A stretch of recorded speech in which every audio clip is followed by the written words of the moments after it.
The Unlikely Innovators with Mike Commito and Steve Gravel. Presented by Cambrian R&D and the Center for Smart Mining. All right, and you guessed it, Mike and I finally did it. We opened a bar. No, of course, we're coming to you from the site of Technica Mining, which means only one thing. Our guest today was president of Technica, Mario Grossi. Mike, I thought it was a great time.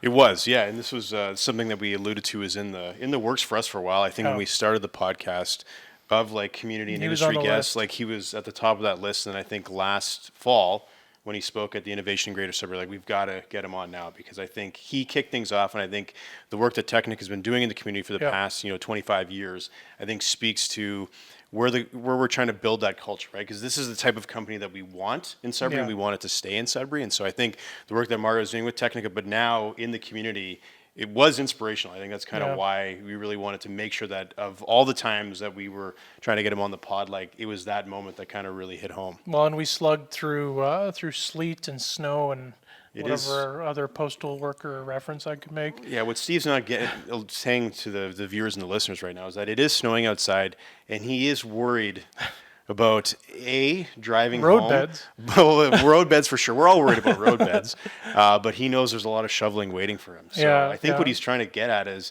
let's move out of the intro. Well, the only thing I wanted to say about Mario before we do jump in, and we will jump in just a moment. He's waiting on the other side of me. Is that one thing I want the listeners to note is that after we ask him about the cool things he does or the important things or the innovative things, you'll notice that it's because it was the right thing to do. Is a lot is like hidden at the bottom of every answer, and I think that's just a good motto to have as a community member and as a business owner. So, without any further delay, here's Mario Grossi. Okay, we're back, and we're joined by President of Technica Mining, Mario Grossi. Mario, thanks so much for coming on the show. Oh, my pleasure. Good to see you guys again. Thanks for having us here. Yeah, I mean, what a great setting. People don't know it, but there's a blizzard outside, but very warm and engaging in here.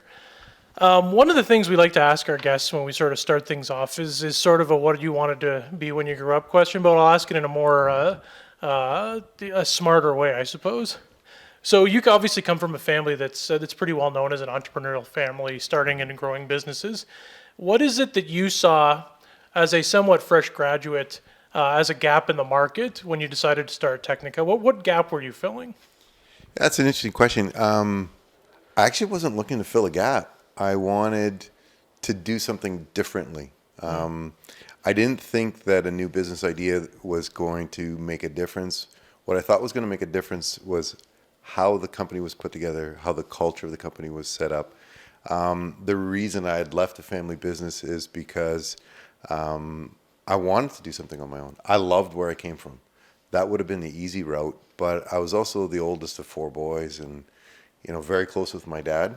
And I kind of, I look back, I left out of pure respect because here I was, this punk kid coming out of university with all these ideas, changing my father's business. Meanwhile, he's the guy that built it from the ground up. And I didn't feel that I deserved to tell him how to do things. I thought what he did was great. But I also felt that I deserved a chance to do it my own way as well. So that's how I ended up starting on my own.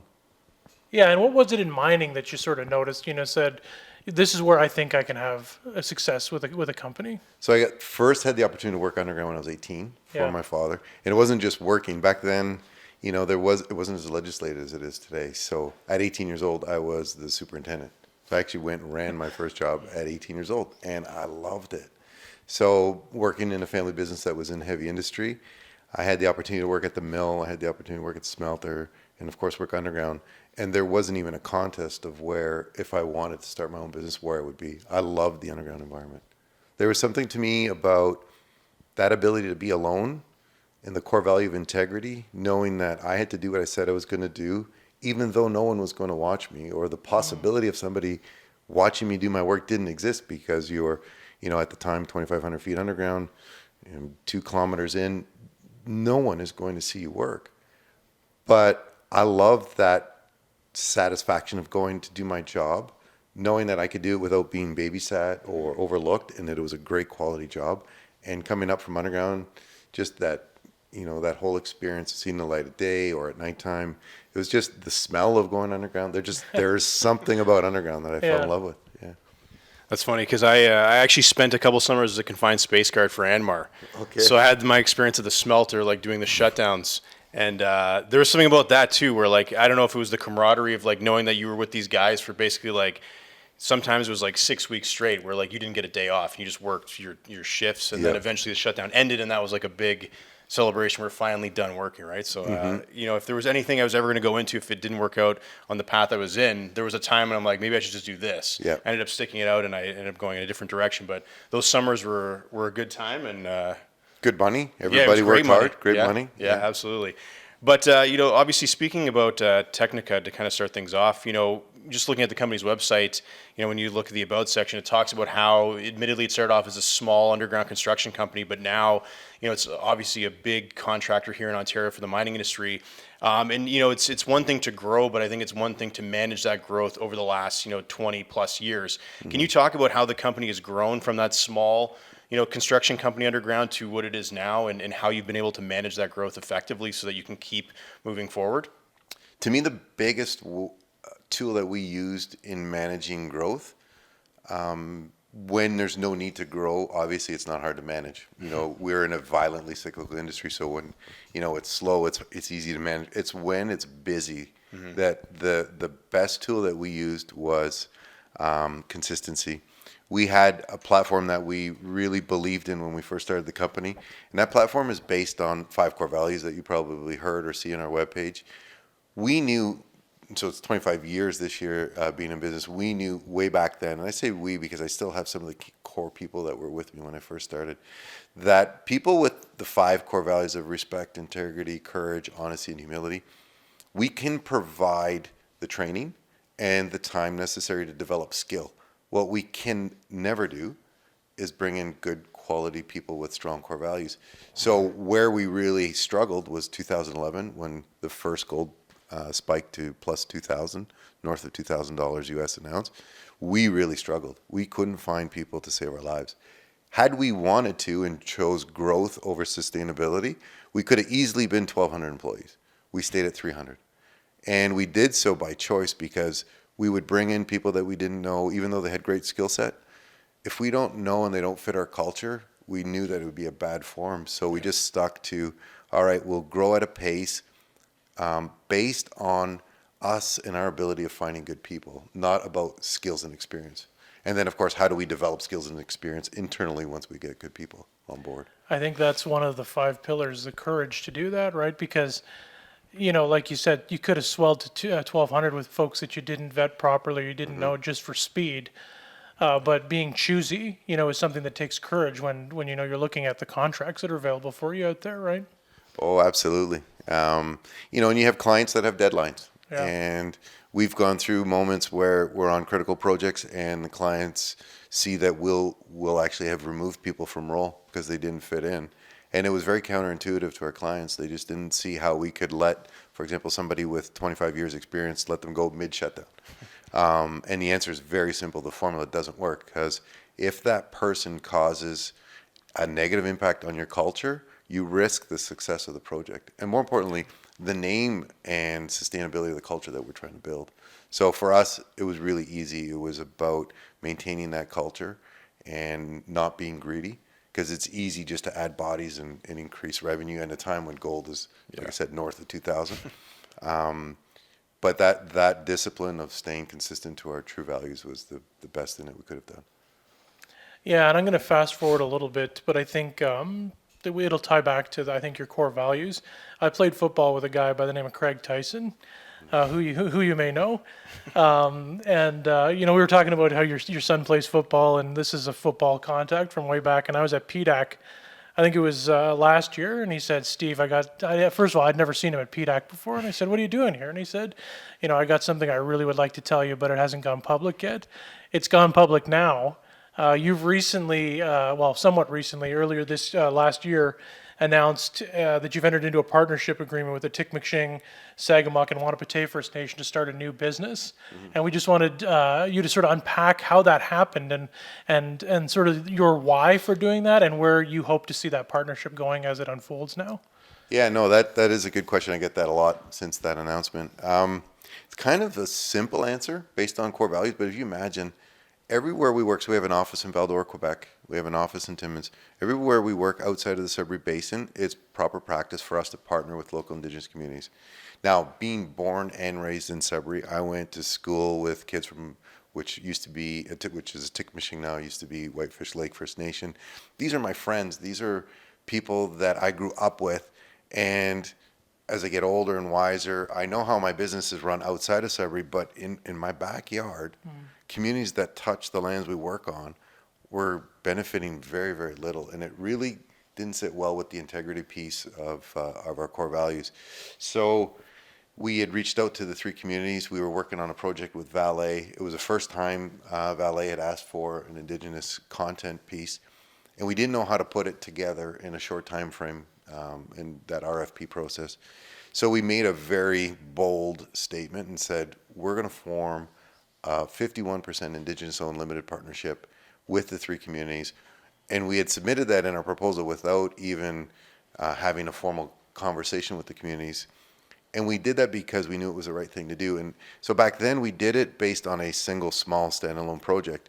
And so fast forward months into the project, months into the negotiations with the partnership, we're really gelling. We're really seeing the value, how we can benefit each other. And the friendships are far, I mean, how do you not become friends with Craig? And so when you look at three communities that have incredible people, it's easy to build a relationship. And then the last, I would say, cornerstone for us was, I would say, when the project was coming to an end and we knew that the partnership wasn't going to get additional funding because it was based on a singular project, that's where we said, okay, this isn't cool for us. It's not cool that we continue to work on the lands and just because it was contract specific and the contract's over, the communities now stop getting money. And so what we decided to do is that anything that Technica touches within the Sudbury Basin will fall under ADLP. ADLP's benefit goes to the communities. So in about the 18 months that we were together, $300,000 probably would have been associated with that specific contract, but there's about 1.6 million now that it's gone to the communities. So it makes me feel good because I know it's the right thing to do. Mm-hmm. Do you see this as something that you think could be replicable in other parts of the country? Hopefully this could be like a... Actually, we're behind. There's some parts of Western Canada that are further ahead than we are. Yeah. So it should be replicated. Mm-hmm. It's complex because we're working directly with the communities, and there are other Indigenous businesses that want a chance. And so one of the things that we viewed ourselves as an incubator for Indigenous businesses. So for example, it's very difficult to get on and be a qualified vendor for Glencore and Valet or the bigger companies. And so with ADLP and Technica being a qualified vendor, we then can be that incubator for young or small or new Indigenous businesses. Say, okay, work for us. We'll teach and mentor you on the back office end on how to work for big companies. In the meantime, you get cash flow going, you get your feet on the ground, and it's, the design is to be that incubator to get these small entrepreneurial Indigenous businesses out the door. That's great. Switching gears a little bit, though, and again, you're a car guy, so I think that works. We always use that transition in podcasts, but sometimes it works more than others. But one of the things we were kind of talking a little about this before we came into the office today with you off camera. But right now, critical minerals is everywhere. We're talking about national critical minerals policies. The province has a critical minerals policy. Obviously, the city is getting in tune with critical minerals. You're a forward-thinking executive, who's been in the game now for 25 plus years this year. What is it about critical minerals that we're not talking about, right? Because you always hear the talking points out in the media, but what are we missing right now that we're not talking about that could prevent us from kind of seizing this generational opportunity that's before us? That's a good question. I think what we're missing is the downstream, the whole notion of securing critical minerals, that supply chain piece. I think as a province and as a country, we maybe have missed the boat a little bit. My view is, as a car guy, you don't put the money at the car, you put the money at finding the fuel to fuel the car. And if we're going into a transition and that fuel is going to be base metals for battery power, then we need to secure the actual supply, because we're not securing, by building more output, we're defeating our purpose of trying to find a critical mineral strategy to secure supply chain. So I think, in my opinion, money should be better focused on startups, mining companies that are at or near production, at or near permitting level. That's where the focus should be.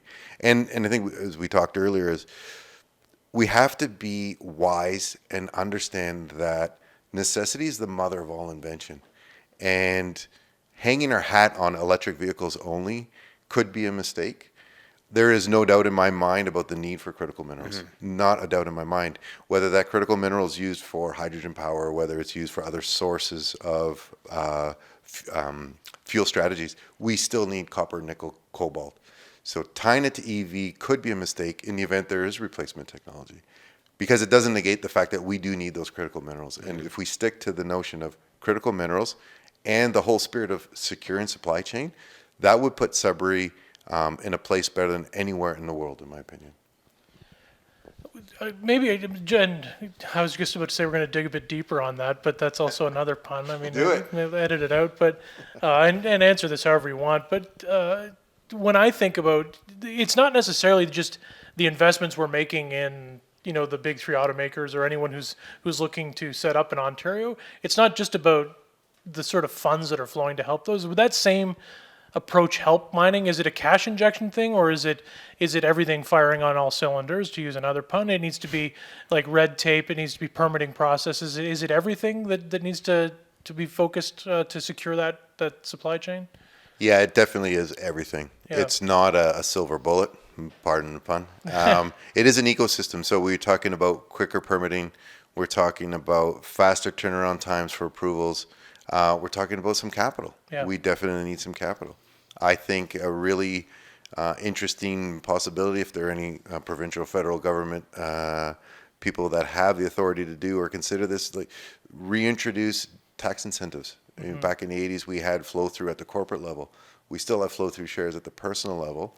But if we had flow-throughs at the corporate level, we're not going to use our tax dollars per se. We indirectly use them, but put those monies directly into exploration. Because when we're in a violently cyclical industry, I will argue that nickel, for sure, and I can't really comment on copper, but I've been really studying nickel. Nickel's been in the depressed cycle since 2015. And if you look at the prices today, they would pretty much agree with my theory. So, and if you look at the average, and I speak average because it's important to understand that when you fact check it, it'll be difficult to find. But speaking on average, the downstroke cycles last anywhere between obviously 0 and 3 years. If we go back to 2015, it's a long time that nobody's been putting real true exploration money into base metals. So we really need to ignite that. If we, I think we're lagging on that piece. Yeah. The clutch is slipping. We could use all the automotive analogies, but it is an ecosystem for sure. There's no doubt about it. It's not just a matter of saying, hey, we have these industrial parks in formerly agricultural land. No. Do you want to set up a battery plant? It's a bit more complex, I think, to get the same kind of investment and movement in the mining sector than it is the auto sector. Absolutely. Yeah. I want to talk about a large gentleman that scares me every time. I might have pissed him off, but we're very close to getting Gus Miner on the podcast. And can you just talk a little bit about Technica's support of Sophie and what they're doing, and why worker health and safety, if anyone ever comes to this building, worker health and safety is in everything you do here, and it's part of that culture. Can you just talk about Sophie a little bit and the culture behind that, and how that's permeated through what you guys are trying to do? Sure. That was a bit of a journey. So it started, I would say the original journey step started in 2008. So in 2008, there was an experience that we had at Technica. We had a young worker underground. The MOL inspector was attending the site, looked at the young worker and said, "What's your lineup for the day?" And the poor kid was deer in the headlights. It's no different than us getting pulled over by an OPP officer. We all have that intimidation experience. And so the poor kid, he's like, "I don't know, I don't remember. And I remember became a good friend. The inspector came up from underground and called me at my old office and let me have it. And the explicitives I'll leave out, but he let me have it about letting this young worker work untrained and without proper information. I said, whoa. So back in the day, we faxed them the MTCU transcripts, and then they went in the trailer, and of course there's a lineup for the day. So we had everything done, but that was back, so 2008, everybody had a 3G or plus iPhone, or you went to whatever the smartphones were coming in, and I just thought, man, this is archaic. Why are we not having this on our person? Like this is readily available. We tell a story back in 2008. We're showing pictures and we do this, and it's part of the culture in a way of being. But at the same time, we're in an industry where the demographics at Technica were difficult, because the average age for us back then was like 55 years old. Most used flip phones, so the adoption was not there, and we weren't admittedly ready. Nor were the mine sites allowing us to have cell phones underground. I mean, everything had to be verified and controlled. So fast forward to 2015, 2016, we're at Glencore.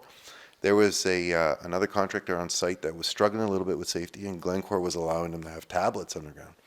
So we just looked, and it may have even been Xstrata, so that's how far back we went. And so us being geeks, we looked and said, oh, can we use that? And Glencore was incredible. They said, not only can you use it, here's the company in town that we're using to put this together. And so we geeked out over it, and we started with one supervisor and then one crew. And we started with this Frankenstein hodgepodge, kind of digitizing our safety. And we realized that adoption was kind of perfect because we weren't rushed to do it. We just knew it was the right thing to do. So one supervisor going paperless, and then it caught on. It was a second supervisor wanted to do it. And then we had to really Frankenstein the system together, because it was like this add form builder and this formware and piling it all together and trying to make them work. And the company was called Safe to Do, or not the company, the program we called it internally was Safe to Do. And if you know miners, they're not really good with acronyms and they'll make fun of it. So we knew that couldn't be a name. But more importantly, what we learned were two things. One, digital was the way we had to run our business. And two, we knew then that the afterburner, the turbo on this, wasn't really going digital. It was what we did with the data once we got it. So the decision was made in 2018 that we're going to 100% go digital. And we went to market, and we went to see what was out there, what was available to us, and there was some pretty good software out there.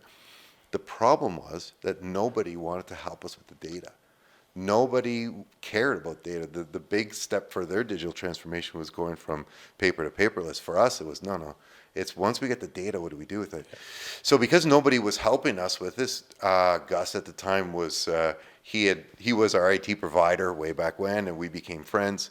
He wanted a change in career. He got on here, started, on a jack leg, worked all the way up to superintendent, which we totally knew that was going to happen.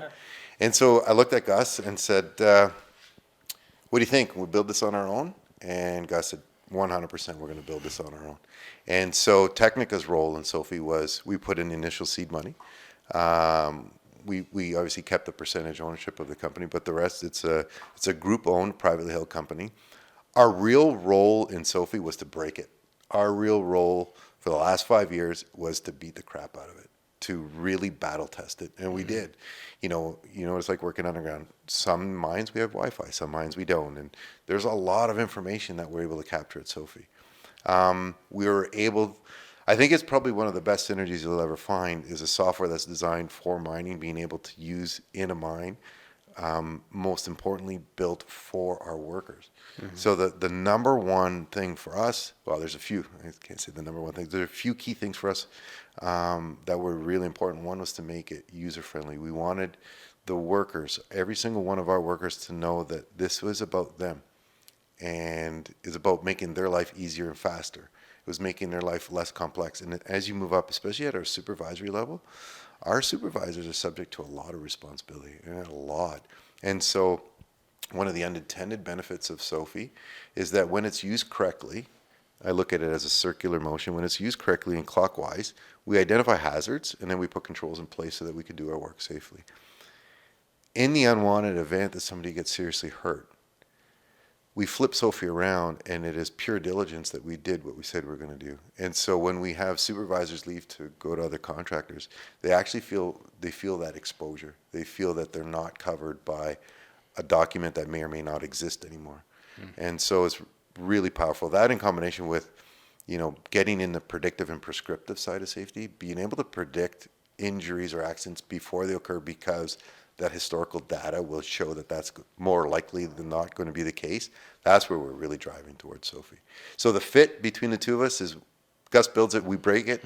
He rebuilds it, we break it. He rebuilds it, we break it. And now, touch wood, it's working really well. And the data from that is insights, and I think that's the holy grail for any tech startup in this day and age, right? Oh, absolutely. And even beyond the predictive side, just from a cultural piece, the ability to us to leverage our culture is very important. We now track the data, and it's a perfect X. And the X represents our number of incidents coming down to a very tolerable level. And the other side of that X curve is the number of touch points and reports. We finished last year with 232,000 inputs into Sophie. And truly, that's about 250 users, because some sites we still have to follow their safety programs. But there's no questioning the data. The data says the more we have touch points, the more that we can connect, the better the culture, the happier the worker, the more productive you're going to be, and ultimately, we're working safely. Yeah, that's number one for sure. Steve and I have had you on a list of guests we wanted on the podcast probably since we started. And then, I think we were all, the three of us anyway, and people listening to this, hopefully, were at the latest Innovation in Greater Sudbury when we were talking about the Innovation Blueprint, and you were one of the speakers. And I think after your remarks, Steve and I both turned to each other and said, okay, we got to get him on the podcast now for sure. Not that we were trying before, but I think that was kind of the crystallization for us with some of the words that you were saying that night. The thing that struck us the most, I think, was when you were talking about how we're all in that room because we want to see the city grow. We want our community to continue to be innovative and do more innovative things to attract, these businesses so we can kind of keep growing and becoming that community that we know we can be. And one of the things you mentioned was that to do that, though, we all have to get uncomfortable in some way, right? Whether it's like coming together, we're all going to have to, I think, maybe kind of check our egos at the door and be willing to do the things that maybe up until this point we haven't been willing to do. Can you maybe talk a little bit about that further and what you meant by getting uncomfortable and what we all as a community need to do in order to help, the Sudbury realize some of those goals moving forward? Yeah. Well, having experienced that at a corporate level, change is hard. You take that at a corporate level or municipal level, personal level, change is difficult and it becomes uncomfortable. Some of the examples I could give you about uncomfortable is that our wants and needs as individuals within the community may not really matter what's best for the community. I would love to see indoor soccer facility, multiple indoor soccer facilities. I would love to see that, but is that what's best for the community? I don't know. There are people who would love to see the Kingsway Entertainment District be developed. Great. There's people that would love to see downtown being developed. Great. What we need to focus is outside of our personal wants and needs, what is best for the city? And I don't have the answers. I'm far from being an urban planner, but I do know a city no different than a company, a successful, sustainable company needs a good culture. And I feel that the culture in Sudbury might be in need of an adjustment. We need a shot of humility. We need a shot of work ethic. There's a lot more things that we could be doing better. And that's where it's going to get uncomfortable. I think our mayor, we're very lucky to have Mayor Paul Lefebvre in office. I think he's accomplished more in office in his tenure so far than the last, certainly than our previous mayor in his 2 terms, by far. He's got a long way to go still. There's 2 sides to an income statement. So now we got to look at the cost side. That's where it'll get difficult. I have my own personal views, but again, I don't run a city, so it's not fair for me to comment. But in general, you need to look at your costs as well as your dollars coming in. I think I thought I knew what you meant by uncomfortable, but that how you put it there is really good because I always sit back and say, well, we should do this or we should do that, but that's Steve Gravel's opinion. And, I think part of that is, we have to rely on data. So you said you're not an urban planner, but we should rely on the folks that have done this for thousands of years at cities, right? Is that sort of where we should go? This should be a data-driven approach. Yeah, it's data and culture and experience. I look at what it was like when I built this building, just the experience. There's an experience as an entrepreneur that I shared with Paul and the rest of the community. Up until Paul took office, the thought of building a new building or creating something new here gave me anxiety. Yeah. Because I knew the red tape. It is opposite to what I experienced in North Bay. North Bay was, how do I help you? What can we do for you, Mr. Grossi? Is there anything else we can do? And whereas you go to the city here, up until recently, it's like, oh, well, you better do this and you better, whoa. It's more punitive. It's very punitive. Yeah, it was yeah. exhausting, just the whole notion of thinking. So that doesn't cost money. Yeah. We're talking about $0 Yeah. to change a person's experience. And to me, I thought I would be a perfect target market. I'm still relatively young. I'm born and raised in Sudbury. I love this place. I want to put money into it, but I also don't want the headaches. Like I don't want anything for free. I don't want anything shortcutted. I just want you to keep up to the speed that I have to live in. And if you could do that, this city is going to be insane. Yeah. In a good way. Yeah. I think it's so important to be engaged, though, because you could be looking at just inside your business. I'm going to run this business as good as I have been, and the community is what it's going to be. But it was really important for folks like Mike and I and the rest of the crowd to see you're up there and that you care. You could bring Technica anywhere around the world and set up a head office, but the fact that you're engaged is so important, and thanks for doing that. No problem. It was actually inspirational, and usually when you get a bunch of bureaucrats in a room together, if you don't have industry folks there, it's not too exciting. But you've already been so generous with your time and the time you spent with us before we started recording. So thank you for doing this. One of the things. You started a mining construction firm. You're spinning off startups like Sophie. Do I dare ask what's next for Technica, or maybe even what's next for Mario Grossi? More of the same. Yeah. I really love the people in the industry, and we get to meet fantastic. The collaborations that we've had both at Technica and Sophie with Cambrian have been incredible. I love the people. More of the same. Probably some more tech. We're working on some really cool stuff with digital twins. Not reinventing the wheel, just applying technologies in other industries. So in F1, we got to meet some incredible people through that McLaren team. McLaren Applied Technologies, Deloitte's. They're working on Siemens. We're working on some really cool stuff in other industries, but just applying it to mining. Yeah. All data driven. Yeah. If you look at a mining or a development cycle, it's drill, blast, muck, bolt, drill, blast, muck, bolt. Current practice is a midnight night shift decision is made by a skilled and experienced supervisor based on best practice. But what if that decision is right for the shift but not for the entire project? So we want to know through modeling and digital twins what every single decision is going to be made based on data. So what happens if the decision to keep the scoop at the face to muck was good for that shift, but then I have a catastrophic failure 2 days from now. And if we would have put ourselves back a year ago, I wouldn't get a transmission for 9 months. So what may have been a singularly good decision at the moment, was it best for project? And so implementation of data using digital twins, modeling, forecasting where projects should end, what they're going to cost. As you know, there's been a lot of projects, big capital projects in mining that have been difficult to finish on time, on budget. We're in a very dynamic market, so refining what we're doing here at Technica, and then spinning it off to others is definitely going to be something that we're looking at.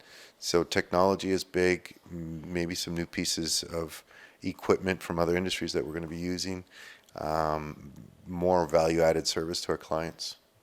That's awesome. Yeah. And maybe road beds one day. Definite big fan of road beds. One day we'll find a way to do road beds properly and inexpensive. Awesome. Well, again, thanks so much for joining us. We had a great guys. time, and thanks for hosting us. No, thank you very much. Thank you. Well, Steve, that was a great interview. We're still here. Again, I don't want to leave here. This is I think we might be staying there. definitely one of the nicest offices I've ever been to. Definitely the nicest office on the podcast. Paul, is this the best place Absolutely. we've shot at? 100%. Yeah. Paul says yes. Says yes. Yeah. So, but yeah, I think that, but what they've built here at Technica, I think speaks to the culture that the company has created. And that's a difficult thing to do. I think that one of the things that I'm probably most struck by that interview is talking about how at a time they could have grown exponentially to capitalize on that, but it wouldn't have been the right thing to do, to your point in the intro, that again, a lot of these decisions were data driven. They're driven by, what is fair and what is right, and not just let's do this to make a quick buck. Yeah. So I think that's admirable. And I think that's something that a lot of other companies and organizations in town take a cue from. But while I'm heaping praise on Mario and Technica, I also wanted to heap some praise on you because you did something today that I'm really proud of. What did I do? You backed in to the Technica parking lot before we came here today, and we know if you've been to Technica, you know this rule that you have to back in from a safety perspective. And Steve here again, a competent, able driver. Yeah. He was worried about what circumstances would lay before him in the parking lot, but he handled like a pro, well, like an F1 driver. Yeah, well, if they're going backwards, something's wrong. But what I will tell you is that what I was trying to avoid was backing up in front of someone. Oh yes. And of course, you were right behind me, so I had to do it in front of you. What was I doing though? You were laughing. I was giving you a thumbs up. up. Is that what you're doing? I was like that meme guy with the keyboard. Okay, like at the you're computer. cheering me on. I was trying to encourage Anyways, you. but I will say this: what an easy departure now I have ahead of me because I just leave. See? Yeah. So maybe there is something to it. I think there is. We tried at Cambrian, but the problem is, in a busy parking lot like that, it's just sometimes not sustainable. Yeah. Feasible, I should say. Maybe in the future. One day we'll get there. Well, we're backing out of here now. Thanks for joining us, and that was the Unlikely Innovators for this week. The Unlikely Innovators with Mike Commito and Steve Gravel, presented by Cambrian R&D and the Center for Smart Mining.